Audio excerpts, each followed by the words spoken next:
তো অলরেডি পূরণ হয়ে গেছে, এখানে একটু বেশি সময় হয়ে যায়, সেটাই বলছি, একটু বাকি থাকবে, ওইটাই একটা আগ্রহ থাকবে। শোনেন, মানুষের চাহিদা কখনোই পূরণ, আপনি এখন 1 ঘন্টা করেন, তাও আপনি দেখবেন আর একটা চাহিদা চলে আসবে। নাই, বাতাসটা আসছে না।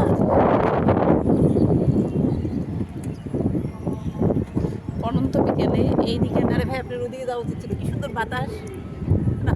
আসলে গরম লাগছে। না, গরম লাগবে না, এখন এখন এইভাবে রাতে এই বাতাস হবে, কমবে না বাতাস, কমবে না, না? যত রাত হবে তত বাতাস বাড়বে। ছুটির দিনে আমরা ব্যবহার করি, ঠিক আছে? ওইভাবে জীবনে হইতো না। আপনি এরকম কেন? ঘরে ঢুকলে আর বেরোইতেছে পারে না। আমারও বের করতে হচ্ছে, ঘোরার জন্য ইচ্ছে করে, কারো সাথে সঙ্গী পেলে ঘুরতে ইচ্ছে আমি ইচ্ছে করে, ঠিক আছে না? তার এই ধরনের বেড়ানো, মানুষের বাসায় এসে যাওয়া।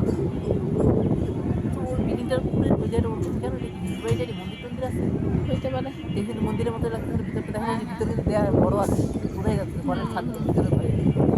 ওই তো মন্দির আছে।